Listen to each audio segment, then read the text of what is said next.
I don't even really know where to start. It feels like it was just yesterday when I had signed up for fifth grade football. These past few days have been extremely difficult on me. We have accomplished what few have ever done.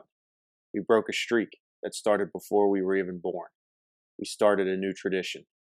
I want to thank everyone on the team, in the school, and in the community for believing and supporting us the entire season. I will never forget this group of men. Together, we did something really special. 15 out.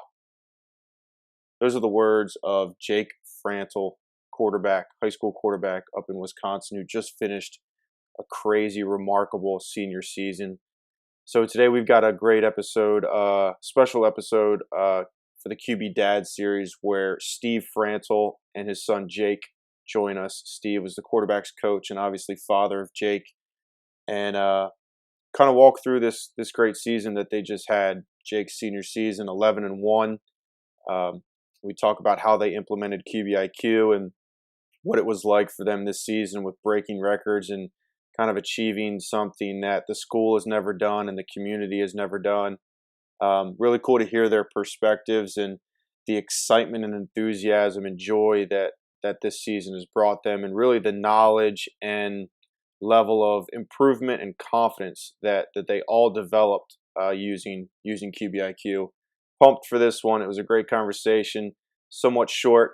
It was a school night for Jake, so we wanted to respect his time, getting some homework done. So, guys, check this out. Check out this episode. It is Steve Frantl and Jake Frantl. And, of course, continue to follow all of our social channels, YouTube, Instagram, Facebook, Twitter. December deals are going strong. Week 1 ends this week. Week 2 and 3 of the Christmas week sales start next week. So get on it, guys. All right, check out the episode.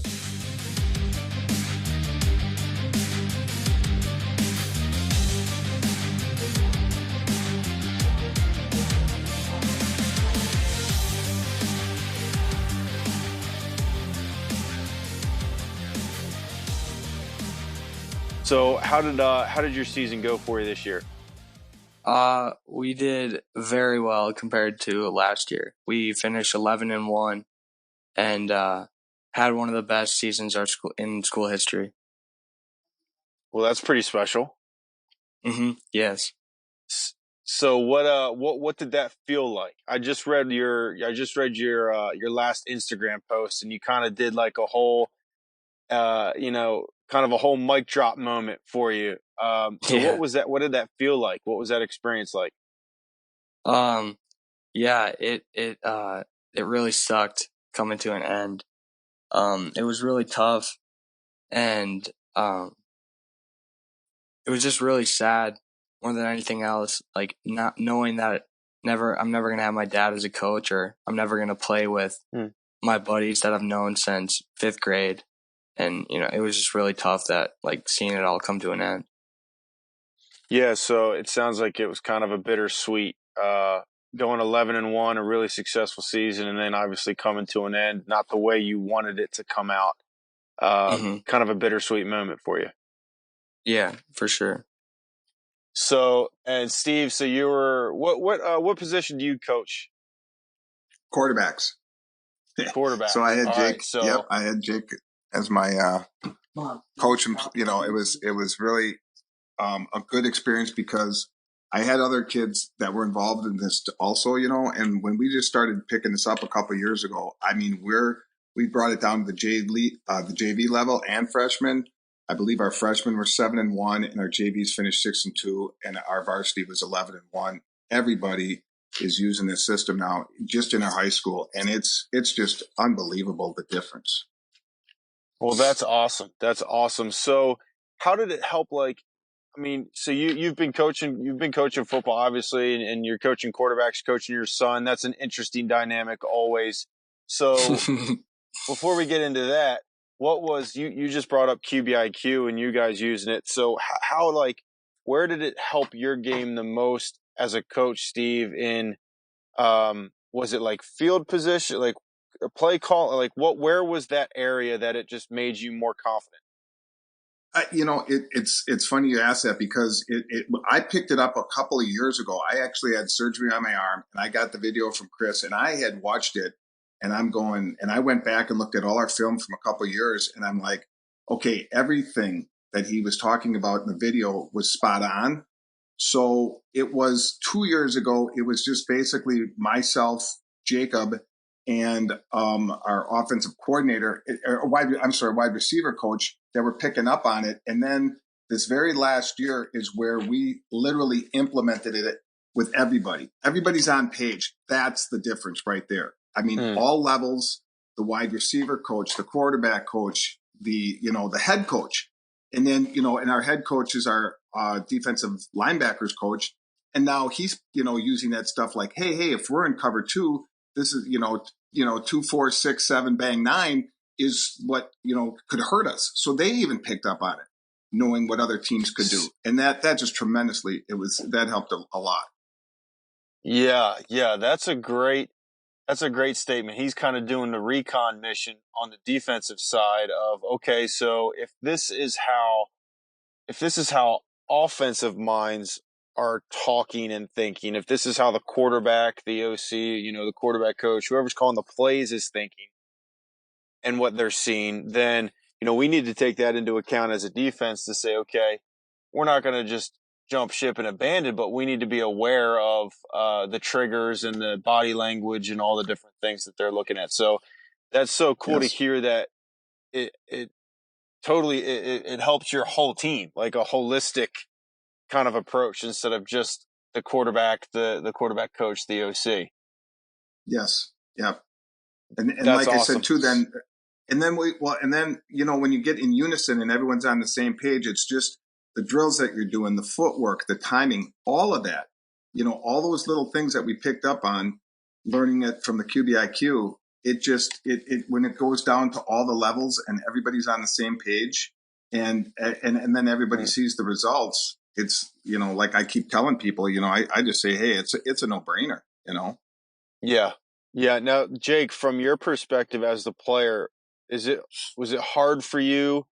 Did it change terminology or language or anything for you? Was it hard for you to understand what QBIQ was talking about and how it worked with your offense?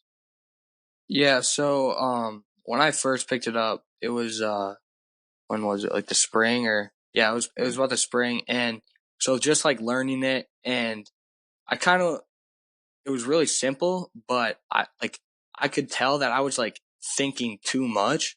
And that's part of and that was because I didn't like understand it completely. I didn't know it like it was in the back of my head. I didn't even have to think about it. And it wasn't until this year that it all just clicked and I didn't have to think about it or anything. And I think that's why I was really successful because it just slowed the game down so much. And instead of thinking, I just reacted and I just knew what was going to be open.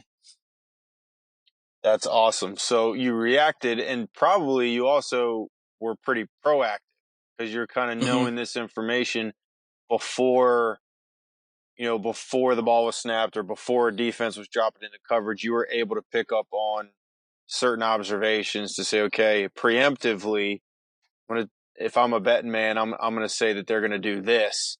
That's even better than reacting, right? Unless you're doing an RPO or something like that. But well, that's awesome. So drop us some of your stats that you had this year. You said it was a great year. QBIQ helped you. So drop us some of your stats. Yeah. So I had, I had 35 total TDs, 2,900 yards of offense, and then 60 completion percentage. Broke like 7 school records. Offensive player of the year in the conference. Back of the year. And then all state as well. Jeez, man. Check. Just checking all the boxes. That's awesome. So, Steve, put your coach hat away for a second and be a dad. How does all that make you feel? It really, it's special because last night we actually had our awards banquet and our offensive coordinator presented and said everything that Jake just said. And I got to just sit there and kind of soak it all in. And as you're hearing it all, I knew of some of the things that he had gotten, but I didn't know about all of it because I kind of wanted to keep it a little bit of a surprise for myself. But, the 7 school records I didn't know about, and, just all the positive things that our coaches were saying. It's a great feeling. It just seems that the hard work paid off, everything that we were doing, that, Jake and I have been doing this system now for 2 years. And then all the time that we've put in with Chris, we've had a couple camps with him, and you can just see how, and like Jake said it before, we had it 2 years ago, but it just literally seemed like this year it just clicked. And I don't know what it was, but it clicked.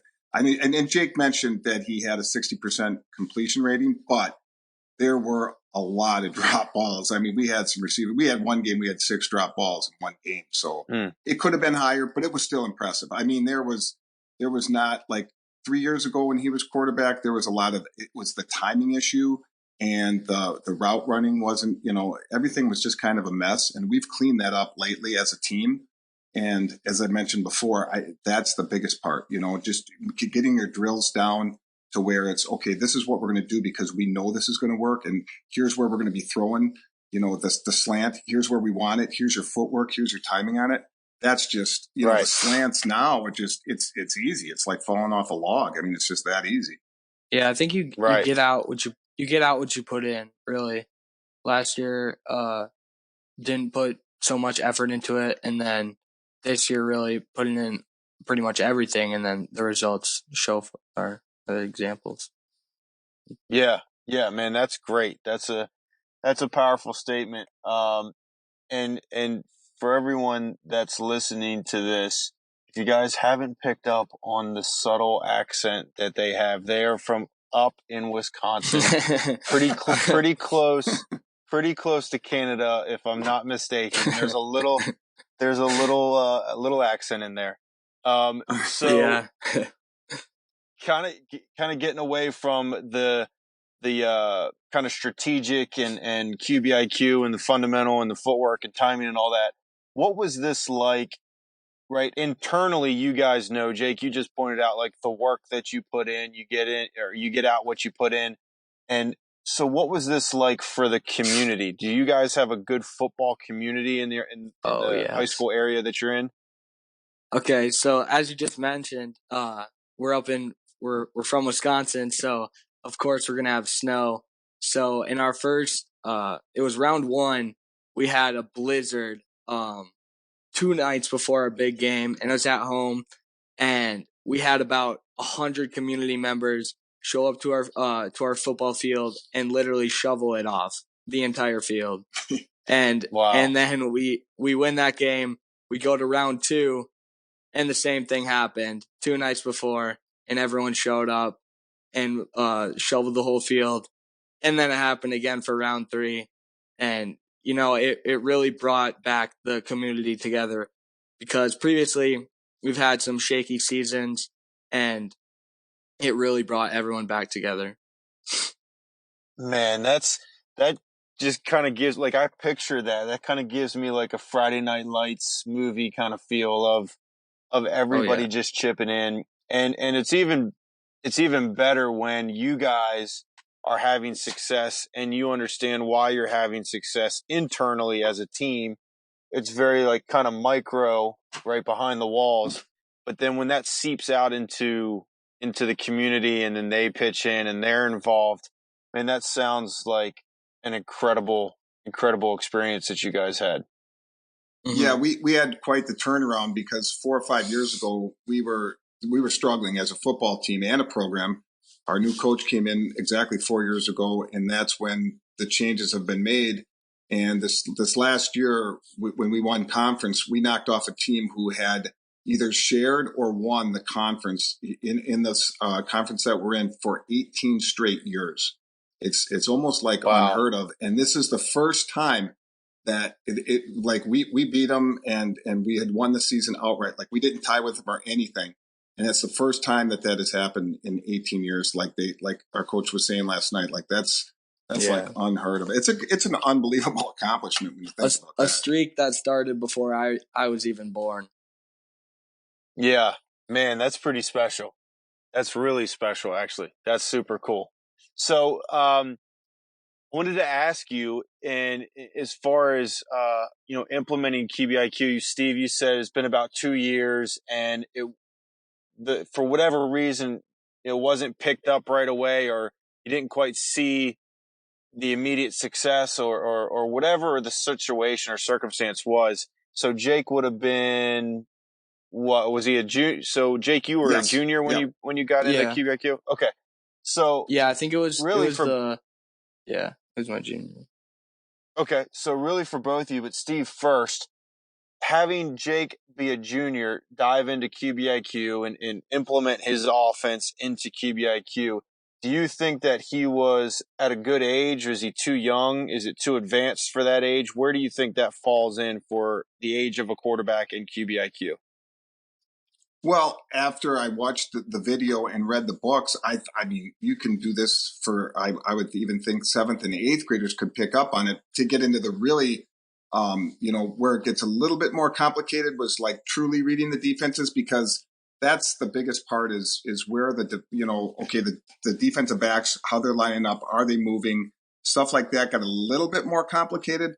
But I think by just, looking at the more film that you watch, obviously, and the tendencies that teams have, you can see right away. Okay, they're trying to not show a cover 2, but they are in a cover 2. You know what I'm saying? Move a couple players here and there, and those are the keys that we picked up on, because the biggest struggle that I found as a quarterback coach was reading the defense. Like I'd go to camp. I went to a seminar, and I literally had the head coach from Wisconsin, the quarterback coach over here at Wisconsin. And he was talking about, okay, you got this, and then you got the second check and the third check and all this. And I'm like, wow, it's complicated, And then literally 2 weeks after that, I bumped into at another clinic, a gentleman who had been using this system.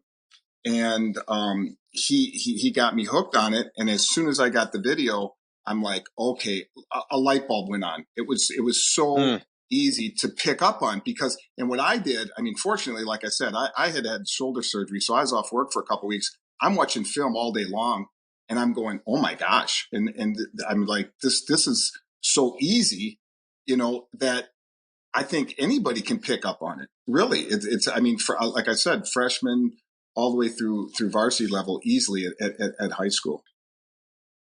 Yeah, that is great to hear, because there even currently are 7th, 8th graders out there that are involved in QBIQ. And to your point, I think, right, it's never too early to start learning the foundational fundamentals is really the QBIQ. It's the concrete level, right? Before you build the living room and the dining room, you have to pour the concrete. And that's really where, if you can get 7th, 8th graders to start to learn that, they might not pick up everything. You might not memorize all of it right away. When you start to get exposed to those chunks, right, you're getting information that you might not have gotten for 4, 5, 6 years. So exactly. Yeah, that's a great point, and I'm so glad that you bumped into that coach, and then you were exposed to it, and then you brought it to your team.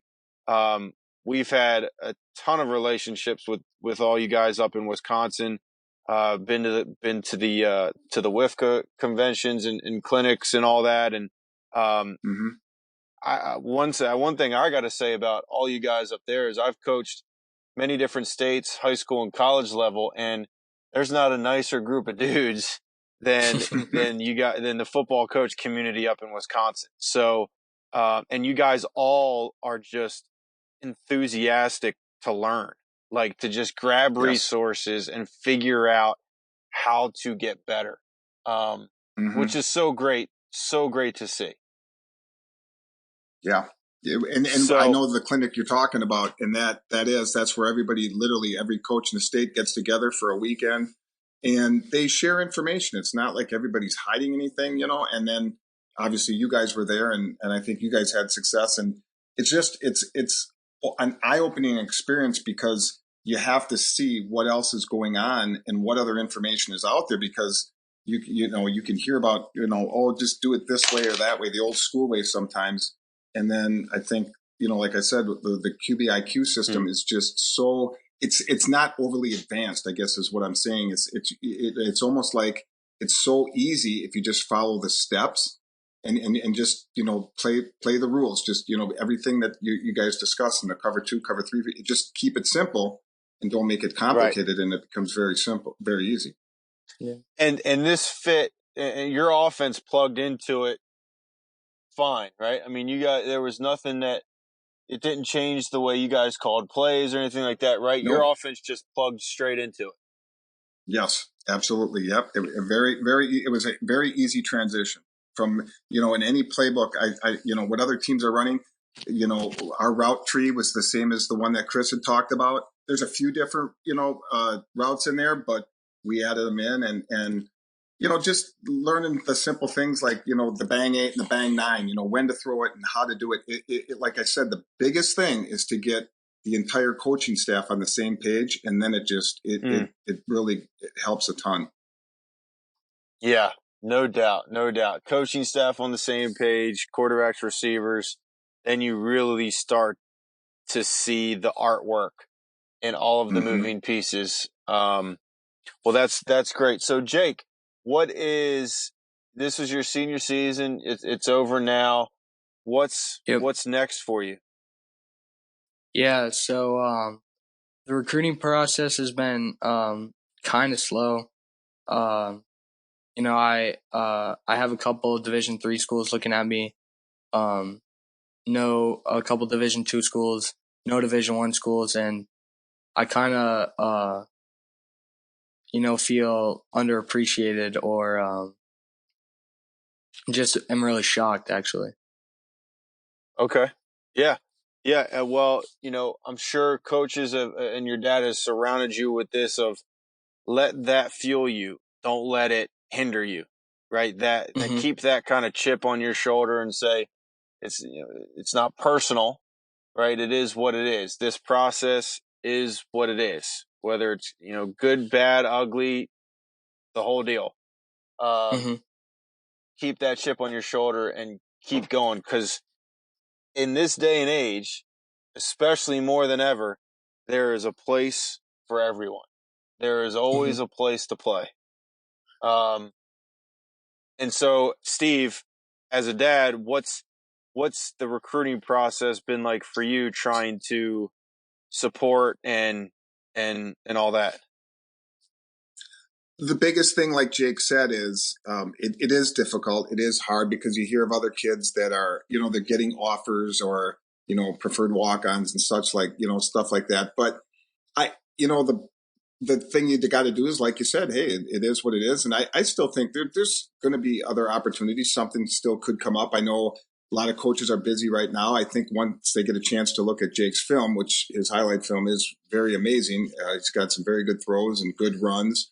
And, like I said, the biggest thing was, that you don't see is that his thinking in the game, which you don't get, like, you got like a 2-3 minute video, but just the process that he went through, like when he's in the pocket, it's not like he's getting scared. His pocket presence, I mean, it went from, if I had to grade from a 0 through a 10, I'd say he was in maybe a 4 or a 5 his junior year. And to now, I mean, I've had other coaches who in the playoffs used some of our film to scout other teams. And they're contacting me all the time, like, hey, man, he's got great pocket presence and he knows where to throw. And, his throws are like right on. And they could tell, too, that some of the games there were some drop balls, but they noticed it like right away, like, hey, there's something different. And that's what I was going to tell you before is from his junior season to senior season, the people that were coming to the games, they're like, okay, what are you guys doing different? Like something's different.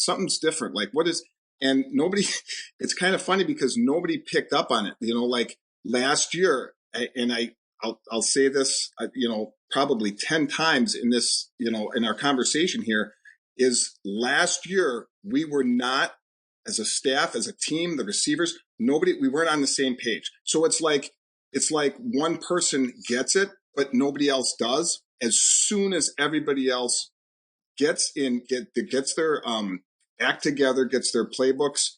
And, Chris mentions this in his video, which is he's spot on.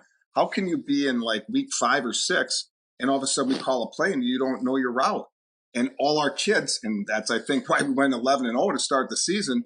That was the difference. Everybody we handed out these books to the kids. Everybody's reading it. They all knew what was going on. And then they changed their attitude about, okay. And then every practice we started, it was 15 minutes of just route running. I had Jake and my other quarterbacks, and it's all footwork. And it was important for the receivers to catch the ball. But the most important thing was, okay, where's the ball located? Is it in front of him on the slant? The exact spots where Jake was throwing the ball. And when you look at the highlight film, it is. There's some throws that it's like, okay, how did he even make that? I didn't even know how he did it. And I'm his coach, So that was impressive. So yeah, no doubt. Well, yeah, like you can, even for some of the people that haven't heard of you guys or haven't seen any film or anything on Jake, you can just tell. You can tell the way that you guys are talking how big of a difference there was and how big of a change there was in mental performance, in physical performance, in overall understanding and attitude. And that's probably what is the coolest thing to see and hear, because you can feel it. Like I can feel you guys talking about how drastic of a change this was, which led, even though it didn't end the way you guys wanted, but it led to a remarkable experience week in and week out for both you guys and for your team. So that's what I think the folks that are going to listen to this episode is what they're going to appreciate the most, because you can feel it. And that's what I think is so cool. I wished we would have had it earlier because, like I said, Jake's laughing right now, but really, if we would have had this 4 years ago, oh my gosh, that would have been, because it didn't take long to learn, but this is only 2 years. And we were, like I said, totally different looking team from just 1 year of having it. And I can only imagine if we would have had it 4 years ago, it would have been, who knows, but it is what it is. We've found success with it right away. And I would tell people, implement it, the earlier the better, because it works. Yeah. Well, very cool. Well, guys, I appreciate you taking a few minutes to chat with us here on the QBIQ podcast. It's a school night. I know, Jake, you probably got some homework to do. So guys, thank you for jumping on and sharing with us your experience this season and your success with QBIQ. And Jake, keep at it, man. Something will come up. Keep diving into QBIQ and let us know if there's anything we can do for you guys. All right, thank you. Thank you very much.